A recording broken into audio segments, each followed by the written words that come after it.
누구나 쉽게 맥을 잡을 수 있는 마인드맵 성경입니다. 오늘은 이사야서 두 번째 시간입니다.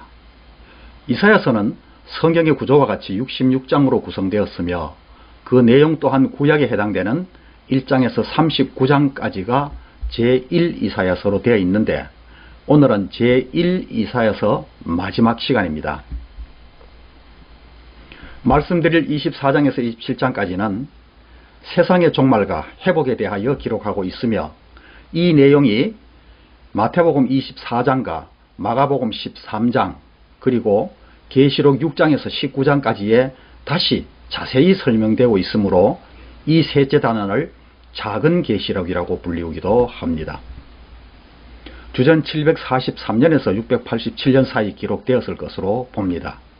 세상의 끝날에 관한 예언뿐 아니라 그것에 관련된 시와 기도까지도 함께 기록되어 있습니다. 앞 단원에서 이방민족들을 개별적으로 언급하며 심판을 선언했으나 24장은 땅 자체를 심판의 대상으로 삼아 공허하게 되고 황무하게 될 것이라고 하십니다. 그 이유는 땅의 주민들이 하나님의 율법을 범하고 율례를 어기며 언약을 깨트린 결과 모든 땅이 더러워졌기 때문이라고 5절에 말씀합니다.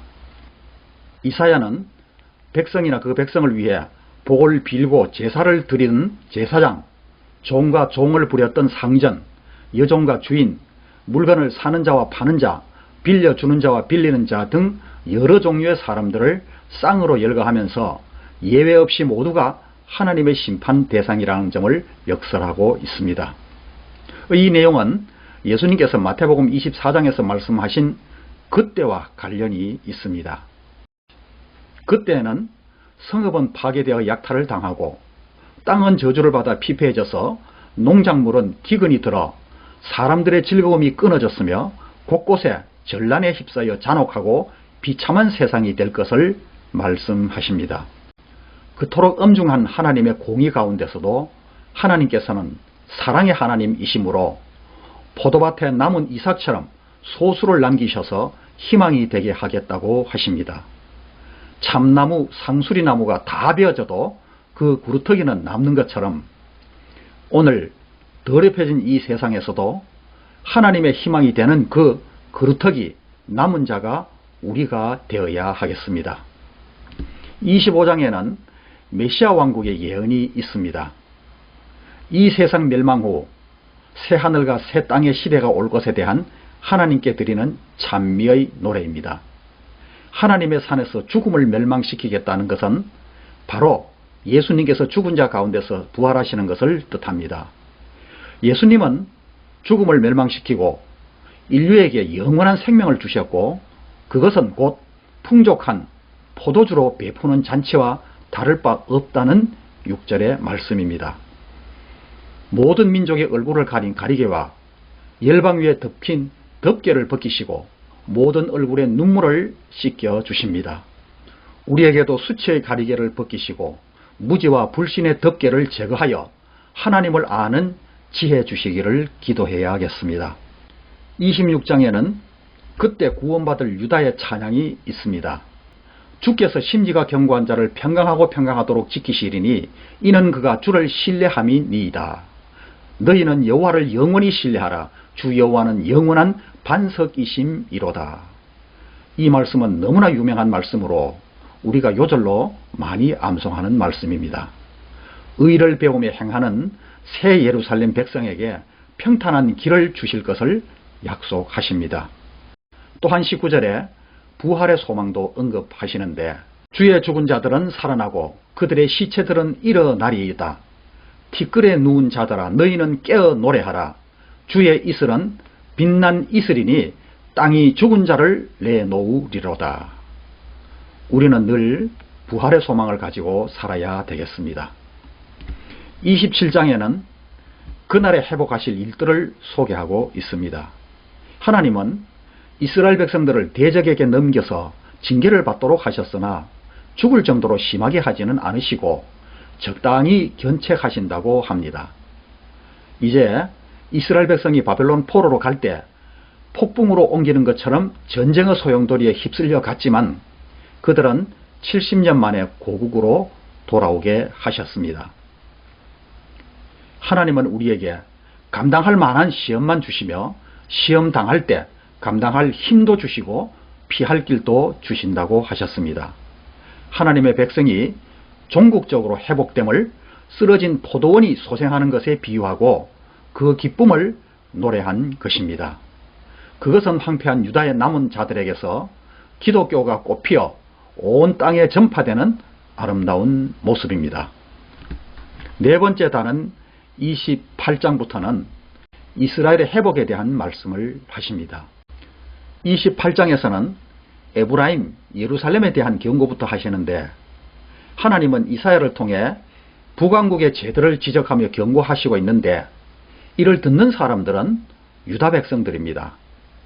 형제 나라의 멸망을 보면서 유다가 교훈을 얻을 만도 한데 오히려 북왕국의 전철을 그대로 따랐습니다. 유다는 이스라엘로부터 배워야 할 것은 배우지 않고 배우지 말아야 할 것은 그대로 닮음으로써 온 나라가 오염되고 말았습니다. 우리가 성경을 읽으면서 이스라엘과 유다를 욕하는 것은 쉽지만 그들이 걸었던 방탕함의 길을 떠나는 것은 결코 쉽지 않습니다. 지금은 그때보다 더 심한 방탕함이 성도들을 유혹하고 있습니다. 물질 만능 시대에 돈을 사랑하는 것, 환경과 감정의 타협에서 하나님의 말씀대로 살지 않는 것, 하나님과 이웃보다 쾌락을 더 사랑하는 것 등 우리가 정신을 똑바로 차리지 않으면 우리 역시 그들처럼 될 것입니다. 신앙생활을 오래 했으면서도 여전히 세상을 좋아하고 세상과 닮아 있다면 문제가 있습니다. 이제 육신대로 살 것인지 영을 따라 살 것인지를 선택해야 하겠습니다. 우리의 모습에서 예수님을 발견할 수 있도록 늘 말씀 기도로 예수님 닮는 일에 시간과 정성을 쏟아야 하겠습니다.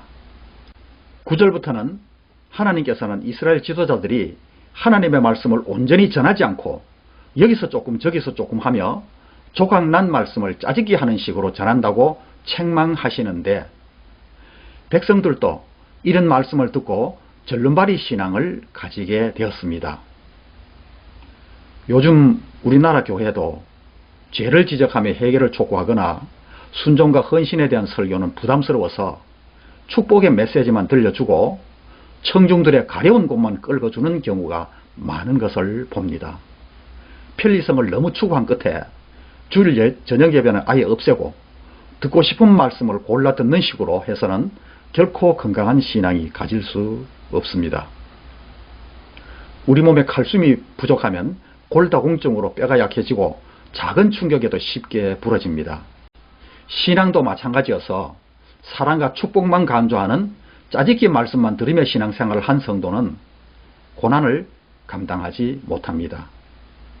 어려움이 닥치면 하나님의 존재와 사랑을 의심하게 될 것입니다.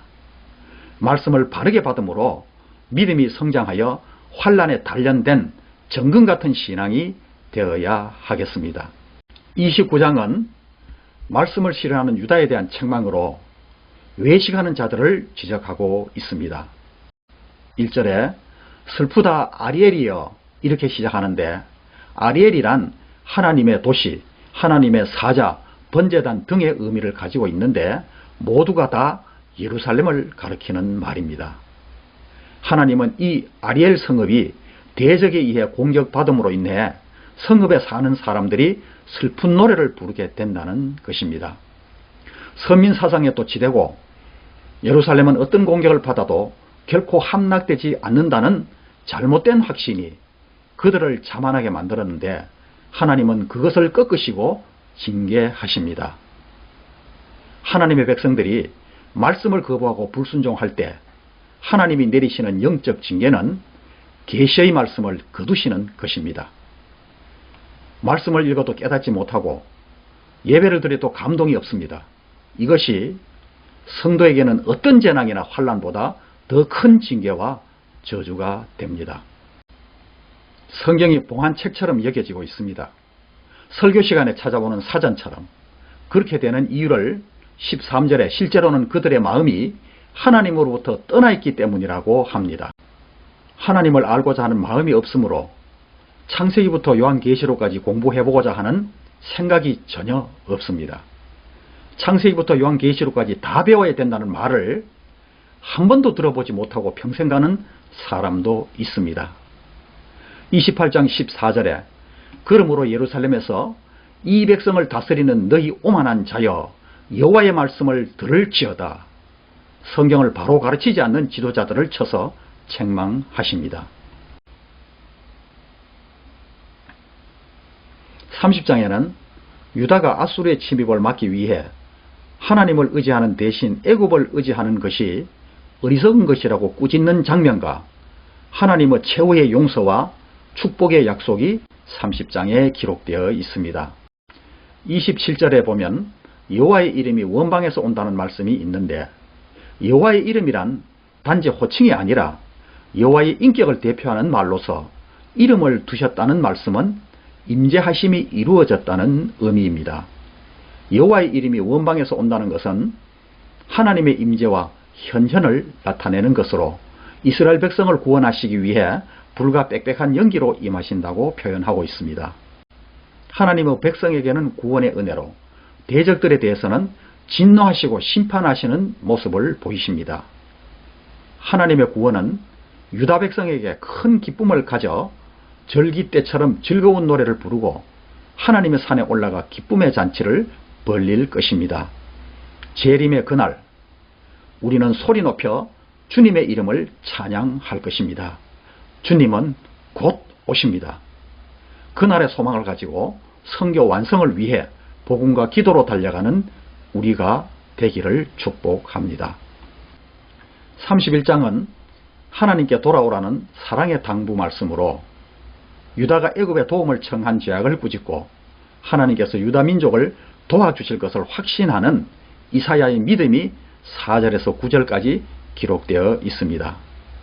위기에 처한 인간을 완전하게 구원하실 분은 오직 하나님 한 분밖에는 없으십니다.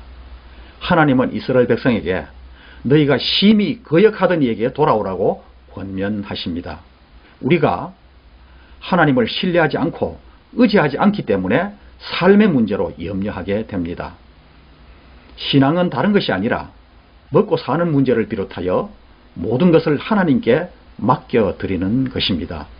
하나님께서 두려워하지 말라 내가 너와 함께 하리라고 약속하셨음에도 여전히 두려워하고 염려한다면 하나님을 멸시하는 것이 됩니다. 우리 삶에 우연은 없고 모든 생사화복이 주님께 있는 것입니다. 우리가 참된 그리스도인이라면 일상의 사소한 것부터 하나님을 멸시하고 모독하는 일이 없는지 살펴보아야 하겠습니다. 순종하기보다 하나님을 빙자해서 자기 욕심과 이익을 추구하려는 오만함도 내려놓아야 합니다. 32장은 정의의 나라, 의의 왕의 통치에 관한 예언입니다. 앞장에서 진정한 도움이 되시는 하나님께 돌아올 것을 권면한 후 이어 32장에서는 의로운 새나라의 도래를 예언하면서 백성들이 그 나라의 소망을 두고 오직 하나님을 의지하며 살도록 권면합니다. 이사야는 장차 한 의로운 왕이 나타나 이 세상을 가장 의롭게 통치하는 환상을 보고 이 예언을 기록했습니다. 메시아의 의로운 통치를 1절에서 8절까지 성령의 새로운 시대가 올 것이라는 아름다운 전망을 9절에서 20절에 기록하고 있습니다. 예수님은 지치고 공비한 영혼들의 안식처입니다. 그분은 광평을 피하는 곳이 되고 폭우를 가리는 곳이 될 것이며 죽어가는 생명을 살리는 마른 땅의 냇물 같은 분입니다. 또한 예수님이 다스릴 때 사람들은 여러 진리를 볼 것이며 입술도 힘을 얻어 지혜롭고 유창하게 됩니다. 지혜와 총명을 원하고 참된 피난처를 찾는다면 예수님 손에 맡기시길 바랍니다. 9절부터는 안일에 빠져 사는 사람들에게 내릴 재앙과 성령에 충만한 사람에게 임할 은혜와 복을 얘기합니다.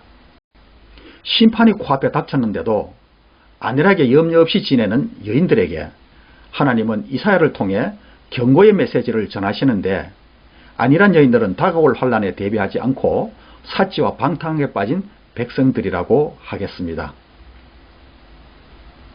하나님을 섬긴다고 하면서 하나님의 뜻을 두려워하지 않던 이스라엘이나 지금 다양한 경로를 통해 말씀을 들으면서도 환란과 예수님의 재림을 준비하지 않고 안일하게 살아간다면 우리에게도 이런 어려움을 당하게 됩니다. 생활 환경의 땅에는 가시와 찔레가 우거져 기쁨이 사라지게 된다고 하십니다. 우리 성도가 안일에 빠져 기도하지 않으면 심령이 메마르고 삶이 이처럼 황폐하게 됩니다. 우리는 영적 태만과 거짓 평안에 빠지지 않도록 말씀과 기도로 깨어 있어야 하겠습니다. 이 33장에는 아수르 제국으로 상징되는 악한 자들에 대한 심판과 신실한 자들을 위한 구원을 선포하고 있습니다. 시집살이를 호되게 당한 시어머니가 며느리에게도 매섭게 시키고 군대와 학교 같은 곳에서 선배들에게 괴롭힘을 당했기에 후배들에게도 고통을 주는 것이 당연하다고 생각하는 사람들이 있는가 하면, 양식이 있는 사람은 자기까지만 고통을 당하고 뒤로는 그것을 대물림하지 않아야 한다고 생각하는 사람이 있는데, 이런 야말로 화평케 하는 사람들입니다. 그러나 또 이런 사람도 있습니다. 자신은 학대와 속임을 당하지 않았음에도 다른 사람들에게 피해를 입히는 사람이 있는데, 이런 사람을 악한 사람이라고 성경은 말합니다. 하나님은 이런 자들을 반드시 심판하십니다. 아수르의 공격 앞에 이스라엘 백성들이 했던 것처럼 세상을 의지하는 불경건한 자들의 무력함과 경건한 자들의 기도에 대한 하나님의 응답을 7절에서 16절까지 담고 있습니다.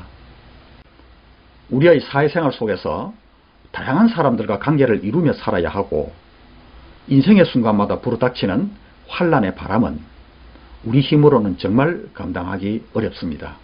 그래서 우리는 믿고 기도하며 도움을 구하게 되고 하나님은 평안으로 응답하시는데, 환란을 당한 그때 우리가 여호와를 경외하는 것이 얼마나 큰 보배인지 주님으로 충분함을 깨닫는 기회가 되는 것입니다.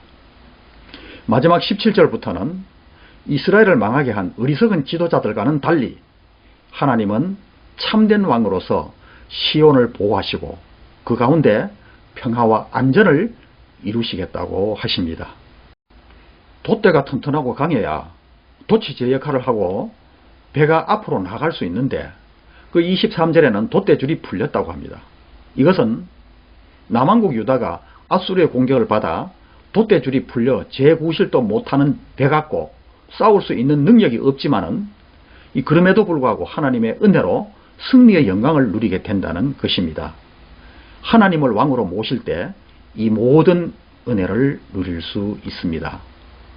믿음의 사람을 다른 말로 표현하면은 하나님을 바라는 사람이라고 할 수 있습니다. 사람을 보고 세상을 보면은 인생은 참 막막하지만, 믿음은 우리의 눈을 열어 하나님을 보게 하며 하나님을 보면 길이 있습니다.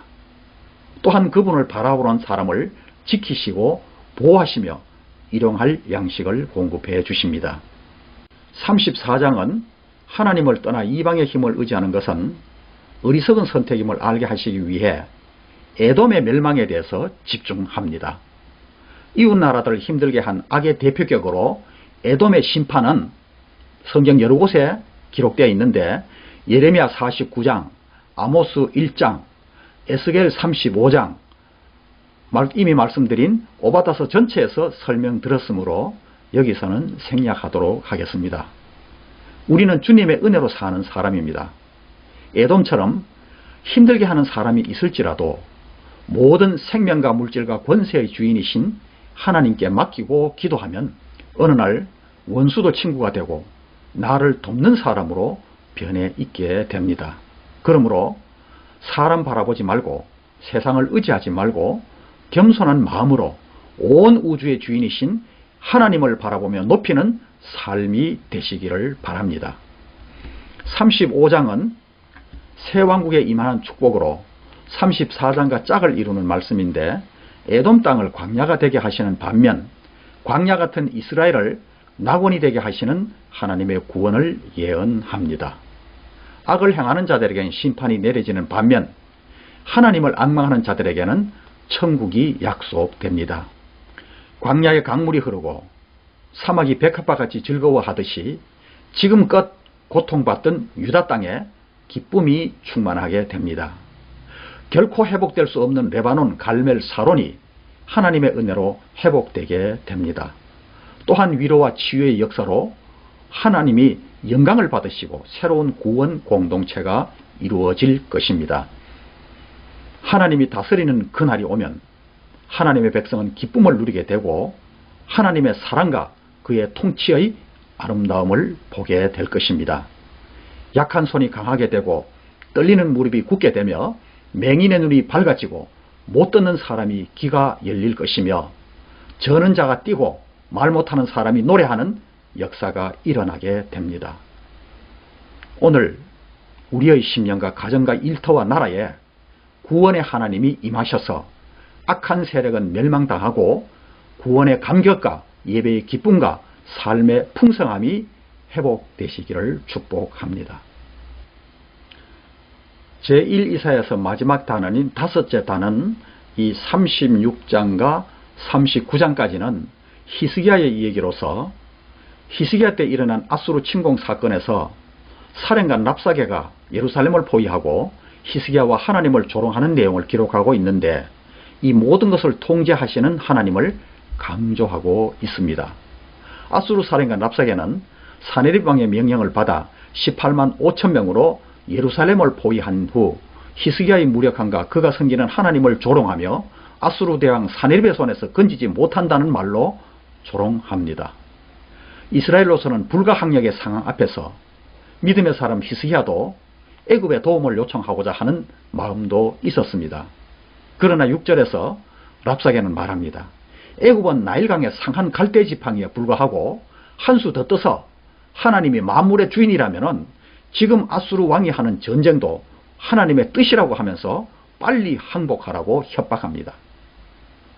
랍사게 같은 사탄의 간교함을 간파하지 못하면 쉽게 넘어갈 수도 있습니다. 우리는 오늘을 살면서 하나님을 신뢰하는 길과 세상을 쫓는 길 사이에서 어느 한쪽을 선택해야 하는 기로에 설 때가 많고, 랍사게 같은 사람이 나타나서 위협하며 또는 유혹할 때가 있습니다.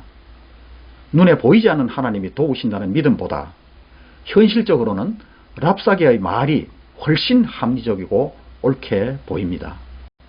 상황과 환경에 타협하면 행복을 보장하겠다고 사탄은 유혹하지만, 온전한 믿음의 사람은 현실 넘어 계시는 하나님을 바라볼 수 있어야 합니다. 어떤 상황에서도 하나님을 인정하며 신뢰하는 믿음의 자세로 승리해야 하겠습니다. 이 37장에는 랍사게의 협박에 대한 히스기야의 기도와 하나님의 응답에 대한 내용입니다. 랍사게가 아수르 왕의 이름으로 히스기야와 하나님을 모독하는 말을 신하를 통해 전해 들은 히스기야는 비참한 마음으로 자기 옷을 찢고 기도하며 선지자 이사야를 통해 주시는 하나님의 말씀을 듣고자 사람을 보냅니다. 히스기야는 환난과 책벌과 능력의 날이라고 안타까워하며 저들이 하나님을 해방하는 소리를 하나님도 들으셨을 것이라고 합니다. 기도는 예수님께 책망받는 바리새인들처럼 남에게 보이기 위해 외형적으로 꾸미는 것이 아니라 상황과 자기 마음을 진솔하게 털어놓는 것입니다. 히스기야는 아수르 왕이 다시 쳐들어와서 핵복할 때도 기도하는 자세를 헛들이지 않았습니다. 하나님은 이사야를 통해 두려워하지 말라고 하십니다. 하나님이 행하실 전쟁은 사람의 생각과는 달랐는데, 전쟁을 해서 군대를 물리치는 것이 아니라 영을 그의 속에 두어 소문을 듣고 두려움을 느끼고 군대를 물려 돌아가게 하시는 것이었습니다. 그것은 전쟁으로 인해 피해를 줄이는 최선의 방법이었습니다.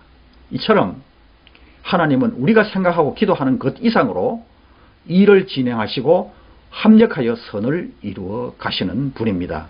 하나님이 이끌어 가시는 길과 행하시는 길은 언제나 옳은 것이요 가장 좋은 것이라는 신뢰를 잊지 말아야 하겠습니다.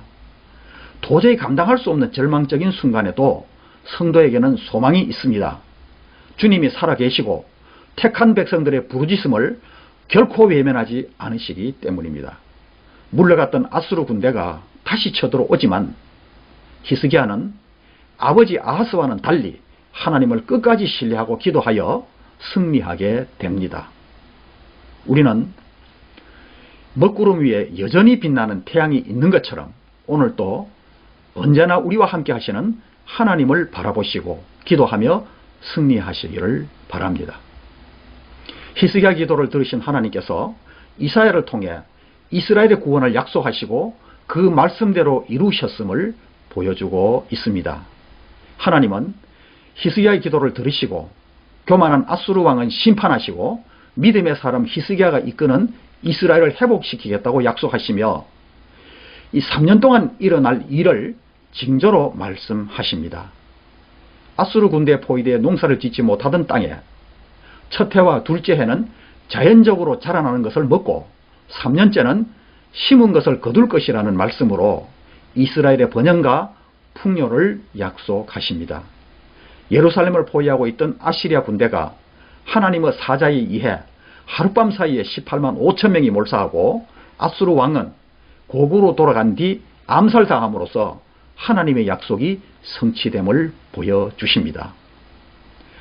하나님은 약속하시고 그 거룩하신 이름을 위하여 철저히 그 약속을 이행하시는 분입니다. 사내립과 히스기야의 흥망성쇠는 모두 하나님의 손에 있었습니다.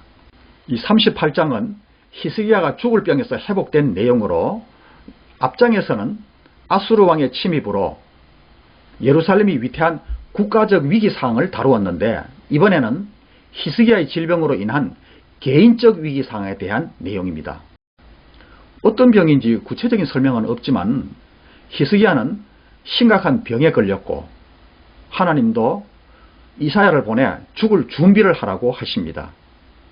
왕으로서 나라가 존망의 위기에 놓이는 국가적 어려움과 질병으로 인한 개인적인 위기 앞에 웬만한 믿음으로는 한 가지도 감당하기 어려운 시련입니다. 히스기야는 이 두 가지 고통을 모두 감당해야 했습니다. 하나님은 우리의 믿음을 성장시키기 위해 역경을 허락하십니다. 히스기야는 하나님이 이사야를 보내 내가 죽으리라고 하신 말씀을 들은 뒤 심히 낙심된 마음을 표현합니다. 인생의 한창 때 스월에 들어가게 되었다라고 탄식하며 목자의 장막을 거둠같고 직공이 배를 거둠같이 자기 삶이 끝났다고 생각했습니다. 그럼에도 히스기야는 죽음 앞에서 비둘기같이 슬피우며 하나님께 살려달라고 호소합니다. 하나님 앞에서 지난날 한 번 진실되게 향한 것이 있다면 그것을 기억해달라는 기도와 함께 죄를 회개하며 통고했습니다. 히스기야의 기도 소리가 들리자 성질 급하신 하나님은 이사야가 도성 가운데 이르기도 전에 응답의 말씀을 전하라고 돌려보내십니다. 그리고 치료뿐만 아니라 수명을 15년 연장하겠다는 약속도 하시고 믿지 못할 것 같으니까 해시계의 그림자를 뒤로 돌리시고 잘 돌아가는 지구를 역회전까지 하시면서 확신을 심어 주십니다. 하나님께서 우리에게 너는 죽을 것이다 라고 말씀하실 때가 있습니다. 하지만 이것에 낙심하면 안 됩니다. 하나님이 정말 죽이실 것 같으면 죽는다고 말씀하지 않으셔도 자연히 죽게 됩니다. 그 말씀 속에는 오히려 살리겠다는 의미가 들어있음을 알아야 합니다. 히스기야처럼 포기하지 않고 기도하면 절망의 벽에서 소망의 문이 열립니다. 오늘도 그 기도 가운데 그런 은혜를 경험하게 되시기를 바라겠습니다. 39장에는 그러한 믿음의 사람 히스기야도 자만하는 인간적인 한계를 보여줍니다. 히스기야는 기도를 통해 아수르의 침공을 물리쳤고 죽을 병에서 치유받았으며 해시계의 그림자가 뒤로 물러나는 초자연적인 이적을 목격하는 놀라운 경험의 감동이 채 가시지 않는 상태였습니다. 그때 바벨론 왕이 보낸 사신과 예물을 받고 기뻐하며 사신들에게 무기고와 왕궁 창고의 모든 것을 보여주었습니다. 그것은 자기 힘을 과시하여 장차 결성하게 될 반아수르 동맹의 주도권을 잡고 싶었던 것입니다. 은혜는 받는 것도 중요하지만 받은 후 처신이 더욱 중요합니다. 하나님은 히스기야의 기도를 들으시고 그의 이름을 세상에 높여주셨지만 그것은 또 다른 위기를 초래했습니다. 믿음의 용사처럼 보이던 히스기야도 하나님의 은혜가 아니면 이렇게 추락할 수 있음을 보여줍니다. 교만은 모든 인간의 밑바닥에 깊이 자리 잡은 뿌리 깊은 시험입니다. 선질로 생각하는 자는 넘어질까 조심하라는 바울의 말처럼 은혜받아 만사가 잘 풀릴 때일수록 넘어지지 않도록 조심해야 됩니다. 히스기야는 하나님을 높이는 대신 유다의 부강함을 과시하며 자기를 드러내는데 열을 올리다 자녀의 신앙교육도 소홀히 해서 병 나은 후에 낳은 아들 므낫세가 왕이 된 후 나라를 망쳤고 믿는 도끼 바벨론에 찍혀 멸망하게 됩니다.